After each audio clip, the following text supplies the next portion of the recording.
Everyone, welcome back to my channel. ನನ್ನ YouTube channel ವೀಕ್ಷಕರಿಗೆ ಎಲ್ರಿಗೂ ಹಾಗೂ ಸಬ್ಸ್ಕ್ರೈಬರ್ಸ್ ಎಲ್ರಿಗೂ ಬಿಗ್ ಹಾಯ್. ಹಾಗೆಯೇ ಸಮ್ಮರ್ ಸೀಸನ್ ಬಂತಂದರೆ ಸಾಕು ನಮಗೆಲ್ರಿಗೂ ಆಲ್ಮೋಸ್ಟ್ ಆಗಿ ಲಿಕ್ವಿಡ್ ಡಯಟ್ ತಿನ್ನಬೇಕು, ಜ್ಯೂಸ್ ಕುಡಿಬೇಕು ಆ ಥರ ಅನಿಸ್ತಿರುತ್ತೆ. ಸೊ ನಾವಿವತ್ತೊಂದು ಅದ್ಭುತವಾದ ರೀತಿಯಲ್ಲಿ ಫ್ರೂಟ್ ಸಲಾಡ್ ಅಥವಾ ಡೆಸರ್ಟನ್ನು ಯಾವ ರೀತಿಯಾಗಿ ಮಾಡೋದಂತ ನೋಡ್ಕೊಂಬರೋಣ. ಇದನ್ನು ನಾವು ಉಪವಾಸ ಟೈಮಲ್ಲೂ ಉಪಯೋಗಿಸ್ಬೋದು, ಶಿವರಾತ್ರಿ ಇರ್ಬೋದು ಅಥವಾ ಕೆಲವೊಂದು ಫಾಸ್ಟಿಂಗ್ ಇರ್ಬೋದು, ಸಂಕಷ್ಟಿಗೆಲ್ಲ ಇದನ್ನು ಉಪಯೋಗಿಸ್ಬೋದು. ಫಸ್ಟ್ ನಾವು ಹಾಲನ್ನು ಹಾಕ್ಕೊಳ್ಬೇಕು ಪಾತ್ರೆಗೆ. ಅರ್ಧ ಲೀಟ್ರ್ ಆಗುವಷ್ಟು ನಾನು ಹಾಲನ್ನು ತಗೊಳ್ತಾ ಇದ್ದೀನಿ. ಇದನ್ನು ನಾವು ಚೆನ್ನಾಗಿ ಕುದಿಸ್ಕೊಳ್ಬೇಕು. ಇವಾಗ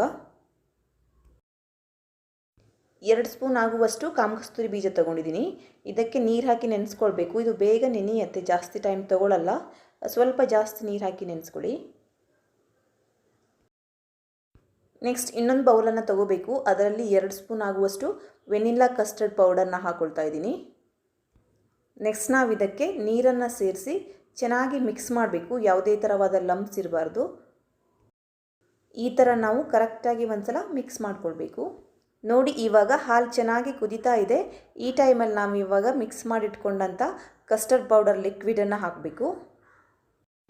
ಇದಕ್ಕೆ ನಾನು ಇವಾಗ 250 ಗ್ರಾಮ್ ಆಗುವಷ್ಟು ಸಕ್ಕರೆಯನ್ನು ಸೇರಿಸ್ಕೊಳ್ತಾ ಇದ್ದೀನಿ. ನೀವು ಬೇಕಂದರೆ ಸ್ವಲ್ಪ ಜಾಸ್ತಿ ಸಕ್ಕರೆಯನ್ನು ಸೇರಿಸ್ಕೋಬೋದು. ನಾನಿಲ್ಲಿ ಮೀಡಿಯಮ್ ಆಗಿ ಮಾಡ್ತಾಯಿದ್ದೀನಿ, ತುಂಬ ಸ್ವೀಟ್ ಬೇಡ ಅಂತ. ಇದನ್ನು ನಾವು ಇವಾಗ ಒಂದ್ಸಲ ನೀಟಾಗಿ ಮಿಕ್ಸ್ ಮಾಡಿ 5 to 10 ಮಿನಿಟ್ಸ್ ಮೀಡಿಯಮ್ ಉರಿಯಲ್ಲಿ ಕುದಿಸ್ಕೊಳ್ಬೇಕು. ಕನ್ಸಿಸ್ಟೆನ್ಸಿ ಈ ರೀತಿಯಾಗಿ ಇರಬೇಕು. ಇನ್ನೂ ಕುದ್ದಿದ ಮೇಲೆ ಸ್ವಲ್ಪ ದಪ್ಪ ಆಗುತ್ತೆ. ನೋಡಿ, ಇವಾಗ ಇದು ಚೆನ್ನಾಗಿ ಬಾಯ್ಲ್ ಆಗಿದೆ. ಇಷ್ಟಾದರೆ ಸಾಕು. ಇದು ಇವಾಗ ಸ್ವಲ್ಪ ಹೊತ್ತು ಕೂಲ್ ಆಗಬೇಕು ರೂಮ್ ಟೆಂಪ್ರೇಚರಲ್ಲಿ.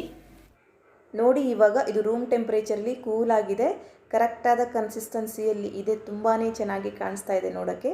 ಹಾಗೆಯೇ ಅದ್ಭುತವಾಗಿ ಬಂದಿದೆ. ಇದಕ್ಕೆ ನಾವು ಇವಾಗ ಫ್ರೂಟ್ಸನ್ನು ಸೇರಿಸಬೇಕು. ನಿಮ್ಗೆ ಯಾವ ಫ್ರೂಟ್ಸ್ ಬೇಕು ನೀವು ಆ ಫ್ರೂಟ್ಸನ್ನು ಸೇರಿಸ್ಬೋದು.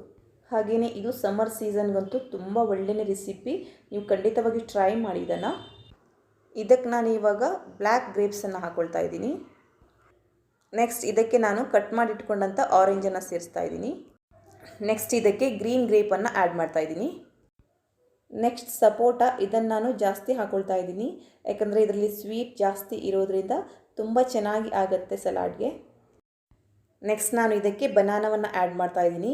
ನೀವು ಬೇಕಂದರೆ ಮ್ಯಾಂಗೋ, ಪೈನಾಪಲ್ ಮತ್ತು ಆ್ಯಪಲ್ ಎಲ್ಲ ಸೇರಿಸ್ಬೋದು. ಹಾಗೆ ಇನ್ನೂ ಅನೇಕ ರೀತಿಯ ಫ್ರೂಟ್ಸ್ಗಳನ್ನು ಸೇರಿಸ್ಬೋದು. ಇವಾಗ ನೆನೆಸಿಟ್ಕೊಂಡಂಥ ಕಾಮಕಸ್ತೂರಿ ಬೀಜವನ್ನು ಹಾಕ್ಕೊಳ್ತಾ ಇದ್ದೀನಿ. ಇದು ಹಾಕಿದ್ರಂತೂ ತುಂಬಾ ಒಳ್ಳೆಯದು ಸಮ್ಮರ್ ಸೀಸನ್ಗೆ. ಯಾಕಂದರೆ ಎಲ್ರಿಗೂ ಆಲ್ಮೋಸ್ಟ್ ಆಗಿ ಹೀಟಾಗಿರುತ್ತೆ. ಸೊ ಹೀಟನ್ನೆಲ್ಲ ರೆಡ್ಯೂಸ್ ಮಾಡುತ್ತೆ ಇದು. ಹಾಕಿದ ನಂತರ ಎಲ್ಲವನ್ನು ನೀಟಾಗಿ ಮಿಕ್ಸ್ ಮಾಡಬೇಕು ಈ ರೀತಿಯಾಗಿ. ನೋಡಿ, ಇವಾಗ ಇದನ್ನು ನೀಟಾಗಿ ಮಿಕ್ಸ್ ಮಾಡಿದ್ದೀನಿ. ಕರೆಕ್ಟಾಗಿದೆ. ಡೆಸರ್ಟ್ ಅಥವಾ ಸಲಾಡ್ ತುಂಬಾ ಚೆನ್ನಾಗಿ ಕಾಣಿಸ್ತಾ ಇದೆ. ನೋಡ್ತಾ ಇದ್ರೇ ಬಾಯಲ್ಲಿ ನೀರು ಬರ್ತಾ ಇದೆ, ಅಷ್ಟು ಚೆನ್ನಾಗಿದೆ. ಇದರಲ್ಲಿ ನಾವು ಎಲ್ಲ ಥರದ ಫ್ರೂಟ್ಸನ್ನು ಸೇರಿಸೋದ್ರಿಂದ ಹಾಗೆಯೇ ಕಾಮಕಸ್ತೂರಿ ಬೀಜವನ್ನು ಸೇರಿಸಿರೋದ್ರಿಂದ ಹೆಲ್ತಿಗೆ ತುಂಬಾ ಒಳ್ಳೆಯದು. ಇದರಿಂದ ನಮಗೆ ಮಲ್ಟಿವಿಟಾಮಿನ್ ಕೂಡ ಸಿಗುತ್ತೆ. ಇದನ್ನು ಇವಾಗ ಸ್ವಲ್ಪ ಹೊತ್ತು ಫ್ರಿಡ್ಜಲ್ಲಿ ಇಡಬೇಕು. ಫ್ರಿಡ್ಜಿಂದ ಹೊರಗೆ ತೆಗೆದಿದ್ದೀನಿ ನೋಡಿ, ತುಂಬ ಚೆನ್ನಾಗಿ ಕಾಣಿಸ್ತಾ ಇದೆ. ಇದಕ್ಕೆ ಇವಾಗ ಡ್ರೈ ಫ್ರೂಟ್ಸಿಂದ ಗಾರ್ನಿಷ್ ಮಾಡಬೇಕು ಮೇಲಿಂದ. ನೀವು ಬೇಕಾದರೆ ಬಾದಾಮಿ, ಗೋಡಂಬಿ ಎಲ್ಲ ಸ್ವಲ್ಪ ಮಿಕ್ಸಿಯಲ್ಲಿ ಹಾಕಿ ಗ್ರೈಂಡ್ ಮಾಡಿ ಈ ಥರ ಮೇಲೆ ಹಾಕ್ಕೊಂಡ್ರೆ ತುಂಬಾ ಚೆನ್ನಾಗಿ ಇರುತ್ತೆ. ಈ ರೀತಿಯಾಗಿ ನೀವು ಡೆಸರ್ಟನ್ನು ಮಾಡಿದರೆ ಚಿಕ್ಕ ಮಕ್ಕಳಿಂದ ಹಿಡಿದು ಏಜ್ ಆದವರೆಗೂ ಎಲ್ರಿಗೂ ತುಂಬಾ ಇಷ್ಟ ಆಗುತ್ತೆ. ಮಕ್ಕಳಿಗೂ ಅಷ್ಟೇ, ನಾವು ಬಾಕ್ಸಲ್ಲಿ ಹಾಕ್ಕೊಟ್ರೆ ಸಮ್ಮರ್ ಸೀಸನಲ್ಲಿ ಅವರು ಪ್ರೀತಿಯಿಂದ ಇದನ್ನು ಸವಿತಾರೆ. ಹಾಗೆಯೇ ಶಿವರಾತ್ರಿ ಟೈಮಲ್ಲಿ ಉಪವಾಸ ಮಾಡೋರಿಗಿರ್ಬೋದು ಮತ್ತು ಸಂಕಷ್ಟಿ ಮಾಡೋರಿಗಿರ್ಬೋದು, ಹಾಗೆ ಬೇರೆ ಬೇರೆ ಫಾಸ್ಟಿಂಗ್ಗಳಿರ್ಬೋದು, ಅದಕ್ಕೆಲ್ಲ ಈ ಡೆಸರ್ಟ್ ಯೂಸ್ ಮಾಡಿದ್ರೆ ತುಂಬ ಚೆನ್ನಾಗಿರುತ್ತೆ. ಸೊ ನೋಡಿದ್ರಲ್ವಾ, ತುಂಬಾ ಅದ್ಭುತವಾಗಿರೋ ಡೆಸರ್ಟನ್ನು ಯಾವ ರೀತಿ ಮಾಡೋದು ಅಂತ ನೀವು ಕೂಡ ಟ್ರೈ ಮಾಡಿ ನೋಡಿ. ಹೇಗಾಯಿತು ಅಂತ ನನಗೆ ಕಮೆಂಟ್ ಬಾಕ್ಸಲ್ಲಿ ತಿಳಿಸಿ. ಇವತ್ತಿನ ವಿಡಿಯೋ ಇಷ್ಟ ಆದರೆ ಪ್ಲೀಸ್ ಲೈಕ್ ಮಾಡಿ, ಶೇರ್ ಮಾಡಿ, ಹಾಗೆ ಕಮೆಂಟ್ ಮಾಡಿ.